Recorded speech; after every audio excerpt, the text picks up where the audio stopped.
अगर हमारे equity mutual fund portfolio का कोई फंड अंडर परफॉर्म कर रहा है तो क्या हमें इमीडिएटली उस फंड से निकल जाना चाहिए? प्रोनेसिस इन्वेस्टर एकेडमी के इस ब्रांड न्यू वीडियो में आप सभी का स्वागत है। इस वीडियो में मैं आपको large cap, large and mid cap, small cap और फ्लैक्सी कैप कैटेगरी के कुछ अंडर परफॉर्मिंग फंड्स के बारे में बताऊंगा और साथ ही हम जानेंगे कि हम ये कैसे पता लगाएंगे कि कोई भी फंड अंडर परफॉर्म कर रहा है कि नहीं। और एक बार हमें पता चल गया कि कोई फंड अंडर परफॉर्म कर रहा है तो उस फंड के साथ हमें क्या करना चाहिए। हमारे YouTube चैनल प्रोनेसिस इन्वेस्टर एकेडमी पे आपको म्यूचुअल फंड्स, स्टॉक्स और साथ ही इन्वेस्टमेंट रिलेटेड सारे लेटेस्ट अपडेट मिलते हैं। तो अगर अभी तक आपने हमारा YouTube चैनल सब्सक्राइब नहीं किया है तो जरूर सब्सक्राइब करें। New year that is 2023 start हो चुका है और ये बिल्कुल सही समय है आपके इन्वेस्टमेंट पोर्टफोलियो को रीबैलेंस करने का। और इस रीबैलेंसिंग के दौरान अगर आपको कोई ऐसा इक्विटी म्यूचुअल फंड मिलता है जो कि अंडर परफॉर्म कर रहा है तो उसका आप डिटेल रिव्यू जरूर करें। सबसे पहले हम ये जान लेते हैं कि under performing equity mutual funds होते क्या हैं। तो वैसे फंड जो कि consistently over a long period of time अपने बेंचमार्क को बीट नहीं कर पा रहे हैं उन्हें हम अंडर परफॉर्मिंग फंड्स बोल सकते हैं। यहां पे एक इंपॉर्टेंट क्वेरी ये आ सकता है कि किसी भी फंड के कितने महीने या फिर साल के अंडर परफॉर्मेंस के बेसिस पे हमें डिसाइड कर सकते हैं कि हमें उस फंड से निकल जाना चाहिए। यहां पर आप हमेशा ध्यान में रखें कि जब भी आप अपना इन्वेस्टमेंट करें तो हमेशा ही अच्छे फंड्स में इन्वेस्ट करें। अच्छे फंड्स वैसे फंड होते हैं जिनका लॉन्ग टर्म का ट्रैक रिकॉर्ड होता है और consistently over a long period of time वो अपने बेंचमार्क को बीट करते हैं। एक बार आपने किसी अच्छे फंड में अपना इन्वेस्टमेंट कर दिया तो उस फंड में आपको लॉन्ग टर्म तक बने रहना चाहिए। अगर कोई अच्छा फंड जिसका लॉन्ग टर्म ट्रैक रिकॉर्ड काफी अच्छा है वो फ्यू मंथ्स या 1 या 2 साल तक अंडर परफॉर्म करता है, दैट इज अपने बेंचमार्क से थोड़ा कम रिटर्न जनरेट करता है, तो वो हमारे लिए मेजर कंसर्न नहीं होना चाहिए। अगर हमारे पोर्टफोलियो में कोई ऐसा फंड है जो कि बेंचमार्क के आसपास से रिटर्न जनरेट कर रहा है, कभी वो बेंचमार्क से थोड़ा कम रिटर्न जनरेट कर रहा है और कभी थोड़ा ज़्यादा रिटर्न जनरेट कर रहा है, तो इस तरह के फंड से जनरली हमें नहीं निकलना चाहिए, क्योंकि इस तरह का फंड 1 या 2 साल कभी भी काफ़ी अच्छा परफॉर्मेंस देगा तो ओवरऑल उसका रिटर्न काफ़ी अच्छा हो जाएगा। और अगर कोई फंड 2 साल से भी ज़्यादा अंडर परफॉर्म कर रहा है और साथ ही बेंचमार्क से काफ़ी कम रिटर्न जनरेट कर रहा है, लाइक बेंचमार्क और उसके रिटर्न का डिफरेंस 3%, 4%, 5% या उससे भी ज़्यादा है, तो वहाँ पे हमें बिल्कुल उस फंड का डिटेल रिव्यू करना चाहिए और ये पता लगाने की कोशिश करना चाहिए कि वो फंड क्यों अंडर परफॉर्म कर रहा है। नाउ हम इक्विटी म्यूचुअल फंड्स के कुछ कैटेगरीज के अंडर परफॉर्मिंग फंड्स के बारे में जान लेते हैं। ये जो लिस्ट है वो कॉम्प्रिहेंसिव लिस्ट नहीं है, दैट इज मैंने सारे अंडर परफॉर्मिंग फंड्स को इस लिस्ट में इंक्लूड नहीं किया है, सिर्फ कुछ अंडर परफॉर्मिंग फंड्स को ही इंक्लूड किया है। यहाँ पे पर्पस ये है कि आप भी अच्छी तरह से समझ लें कि अंडर परफॉर्मिंग फंड्स किसे बोलते हैं, और एक बार आपको पता चल गया कि ये अंडर परफॉर्मिंग फंड है तो उस फंड का क्या करना है। सबसे पहले हम स्मॉल कैप कैटेगरी के अंडर परफॉर्मिंग फंड से स्टार्ट करते हैं। यहाँ पर आप Aditya Birla Sun Life small cap fund का रिटर्न्स चेक कर सकते हैं across 1 year, 3 year, 5 year horizon with respect to its benchmark. यहाँ पे आप क्लियरली देख सकते हैं कि अक्रॉस ऑल होराइजन्स ये फंड अपने बेंचमार्क को बीट नहीं कर पा रहा है और 3 ईयर एंड 1 ईयर होराइजन में इस फंड का रिटर्न उसके बेंचमार्क से काफ़ी कम है। तो ये फंड क्लियरली एक काफ़ी ज़्यादा अंडर परफॉर्मिंग फंड है। इस फंड का अंडर परफॉर्मेंस इसलिए भी और ज़्यादा बढ़ जाता है क्योंकि स्मॉल कैप कैटेगरी के अगर आप दूसरे फंड्स का परफॉर्मेंस देखें तो इस तरह का परफॉर्मेंस आपको दूसरे फंड्स में नहीं मिलेगा। वहाँ पे ज़्यादातर फंड्स का परफॉर्मेंस आपको काफ़ी अच्छा मिलेगा जो कि ज़्यादातर होराइजन्स में अपने बेंचमार्क को बीट कर पा रहे हैं। यहाँ पर आप लार्ज कैप कैटेगरी के 4 फंड्स का डिटेल्स चेक कर सकते हैं। ये फंड्स या तो 2 या फिर 3 या फिर ऑल 4 होराइजन्स में अपने बेंचमार्क को बीट नहीं कर पा रहे हैं। First fund that is Aditya Birla Sun Life frontline equity fund का अगर आप परफॉर्मेंस देखें तो ये 1 ईयर और 5 ईयर में अपने बेंचमार्क को बीट नहीं कर पा रहा है, जबकि 3 ईयर एंड 10 ईयर होराइजन में अपने बेंचमार्क को बीट कर पा रहा है। यहाँ पे 1 ईयर और 5 ईयर का जो परफॉर्मेंस है इस फंड का वो ज़्यादा बुरा नहीं है, क्योंकि इसका रिटर्न इसके बेंचमार्क के आसपास ही है। तो इस तरह के फंड से जनरली हमें नहीं निकलना चाहिए और इसमें कंटिन्यू करना चाहिए। सेकंड फंड है एक्सिस ब्लू चिप फंड। ये fund 3 year and 5 year horizon में तो अपने बेंचमार्क को बीट कर पा रहा है, लेकिन 1 ईयर 3 ईयर होराइजन में इसका परफॉर्मेंस अच्छा नहीं है। इनफैक्ट 1 ईयर होराइजन में तो इसका परफॉर्मेंस बिल्कुल भी अच्छा नहीं है। तो अगर आपके पोर्टफोलियो में इस तरह का फंड है तो बिल्कुल आपको इस तरह के फंड का डिटेल रिव्यू करना चाहिए और पता लगाना चाहिए कि ये फंड इतना ज़्यादा अंडर परफॉर्म क्यों कर रहा है, क्योंकि इस फंड का पास्ट में परफॉर्मेंस काफ़ी अच्छा रहा करता था।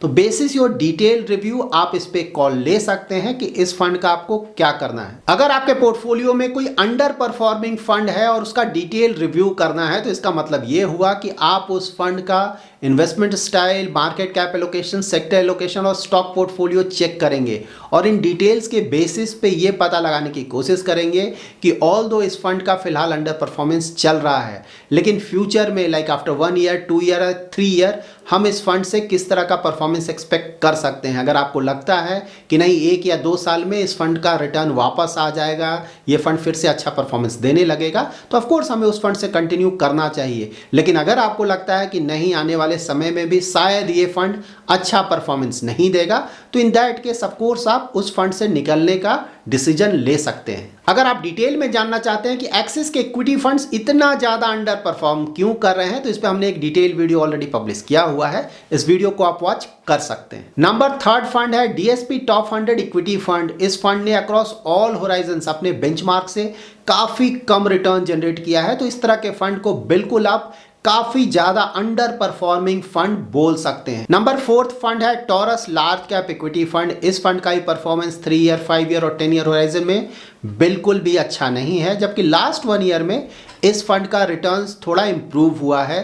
तो इस तरह का फंड जो कि एटलीस्ट रीसेंट टाइम्स में परफॉर्मेंस शो कर रहा है, इस तरह के फंड्स को ऑफकोर्स हमें थोड़ा और टाइम देना चाहिए। यहां पर आप large and mid cap category के कुछ अंडर परफॉर्मिंग फंड्स का डिटेल्स चेक कर सकते हैं। यहां पे जितने भी फंड्स हैं वो सारे फंड्स ज्यादातर होराइजन्स में अपने बेंचमार्क को बीट नहीं कर पा रहे हैं।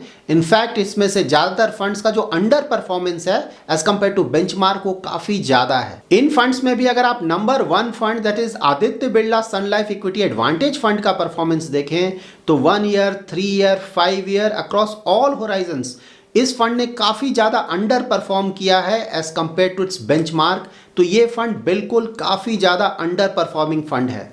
और अगर आप number 2 fund that is axis growth opportunities fund का परफॉर्मेंस देखें तो यहाँ पे 1 ईयर में ऑफकोर्स इस फंड ने काफ़ी ज़्यादा अंडर परफॉर्म किया है, लेकिन 3 ईयर होराइजन में इसका रिटर्न्स अभी भी इसके बेंचमार्क के आसपास है।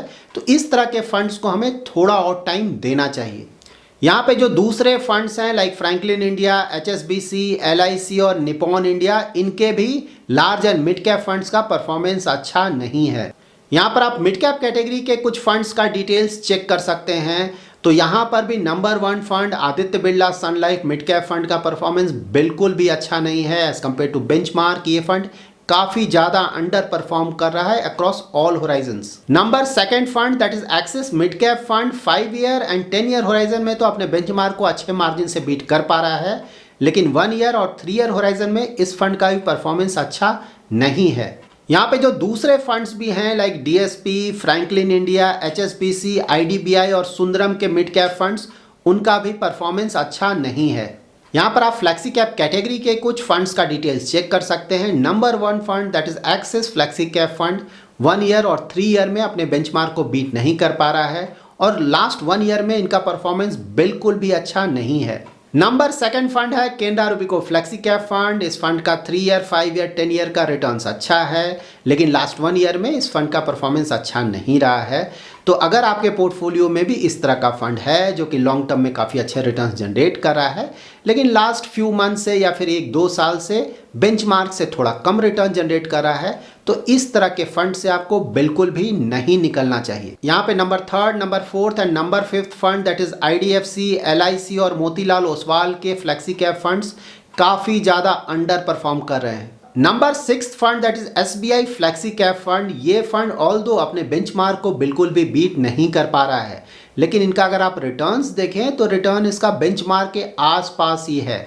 तो अगर हमारे पोर्टफोलियो में इस तरह का फंड है तो इस तरह के फंड्स को हमें थोड़ा और टाइम देना चाहिए, क्योंकि इस तरह का फंड अगर 1 या 2 साल भी काफ़ी अच्छा परफॉर्मेंस जनरेट करता है तो ओवरऑल इसका एवरेज रिटर्न्स अच्छा हो जाएगा। नंबर 7 फंड है टॉरस फ्लेक्सी कैप फंड। इस फंड का भी 3 ईयर, 5 ईयर और 10 ईयर में परफॉर्मेंस बिल्कुल भी अच्छा नहीं है, लेकिन लास्ट 1 ईयर में इस फंड ने अपने परफॉर्मेंस को इम्प्रूव किया है। तो अगर आपके पोर्टफोलियो में भी कोई इस तरह का फंड है जो कि एटलीस्ट रीसेंट टाइम्स में परफॉर्मेंस अच्छा दे रहा है तो इस तरह के फंड्स को आइडियली हमें थोड़ा और टाइम देना चाहिए। नंबर 8 फंड है यूटीआई फ्लेक्सी कैप फंड। इस फंड का लास्ट 1 ईयर में अंडर परफॉर्मेंस काफ़ी ज़्यादा रहा है, लेकिन 3 ईयर में इस फंड का रिटर्न इसके बेंचमार्क के आसपास ही है और 5 ईयर और 10 ईयर होराइजन में ये फंड अपने बेंचमार्क को बीट कर पा रहा है। तो अगर आपके पोर्टफोलियो में इस तरह का फंड है तो आइडियली हमें इस तरह के फंड्स को थोड़ा और टाइम देना चाहिए। सो नाउ अभी तक हमने इस वीडियो में जो कुछ भी जाना है उसे मैं आपके लिए समराइज करता हूं। तो जब भी आप अपना इन्वेस्टमेंट करें तो ट्राई करें किसी अच्छे क्वालिटी के फंड में ही अपना इन्वेस्टमेंट करें। अच्छा फंड वो फंड होगा जो कि ज़्यादातर होराइजन्स में अपने बेंचमार्क को कंसिस्टेंटली बीट कर पा रहा हो। यहाँ पर आप हमेशा ध्यान में रखें कि किसी भी फंड के फ्यू मंथ्स या 1 या 2 साल के थोड़े अंडर परफॉर्मेंस के कारण उस फंड से आप नहीं निकले, क्योंकि जब भी आप किसी भी फंड से एग्जिट करते हैं तो वहाँ पे एग्जिट लोड और साथ ही टैक्स इम्प्लीकेशंस भी आता है और यहाँ पे किसी भी तरह का कोई गारंटी नहीं है कि आप इस फंड से निकलकर जिस न्यू फंड में अपना इन्वेस्टमेंट करेंगे वो फंड फ्यूचर में अच्छा करेगा ही। यहाँ पे ये बात भी बिल्कुल सही है कि अगर कोई फंड 3 इयर्स, 4 इयर्स, 5 इयर्स या उससे भी ज़्यादा अंडर परफॉर्म कर रहा है और अपने बेंचमार्क से काफ़ी कम रिटर्न जनरेट कर रहा है और जो दूसरे फंड्स हैं उस कैटेगरी के उनसे भी काफ़ी कम रिटर्न जनरेट कर रहा है, तो ऑफकोर्स उस तरह के फंड से हमें निकल जाना चाहिए। जब भी आप किसी भी अंडर परफॉर्मिंग फंड पे कोई फाइनल डिसीजन लें तो वहां पे आप उस फंड का डिटेल रिव्यू जरूर करें और आप ये पता लगाने की कोशिश करें कि वो फंड अंडर परफॉर्म क्यों कर रहा है। लाइक अगर आप एक्सिस के इक्विटी फंड्स का एग्जांपल लें तो यहाँ पे इनके ज़्यादातर फंड्स इसलिए अंडर परफॉर्म कर रहे हैं क्योंकि फिलहाल ग्रोथ स्टाइल ऑफ इन्वेस्टिंग के स्टॉक्स ज़्यादा अच्छा नहीं कर रहे हैं, जबकि एक्सिस के इक्विटी फंड्स अपना almost all investment very high P के ग्रोथ स्टॉक्स में करते हैं और फिलहाल वैल्यू स्टॉक्स का परफॉर्मेंस ज़्यादा अच्छा है। और इसीलिए एचडीएफसी के इक्विटी फंड्स जिनका परफॉर्मेंस सालों तक अच्छा नहीं था लेकिन फिलहाल उनका परफॉर्मेंस काफ़ी अच्छा आ रहा है, उसका मेन रीज़न यही है कि उनके पोर्टफोलियो में वैल्यू स्टॉक्स का जो एक्सपोजर है वो काफ़ी ज़्यादा होता है। So that's it in this video. Final disclaimer, इस वीडियो में जो भी डिटेल्स प्रोवाइड किए गए हैं वो सिर्फ एजुकेशनल पर्पस के लिए है। अगर कोई फंड में आप इन्वेस्ट करना चाहते हैं या फिर एग्जिट करना चाहते हैं तो आपको खुद का रिसर्च जरूर करना चाहिए या फिर अपने इन्वेस्टमेंट एडवाइजर से कंसल्ट करना चाहिए। इन्वेस्टमेंट रिलेटेड अगर आपका कोई भी क्वेरी है तो एवरी सैटरडे हम 7:30 to 8:30 PM का यूट्यूब लाइव स्ट्रीम करते हैं, आप वहाँ पे अपने क्वेरीज को पूछ सकते हैं। अगर आपको ये वीडियो पसंद आया है तो जरूर लाइक एंड शेयर करें और अगर अभी तक आपने हमारा YouTube चैनल सब्सक्राइब नहीं किया है तो जरूर सब्सक्राइब करें। Thanks lot for watching.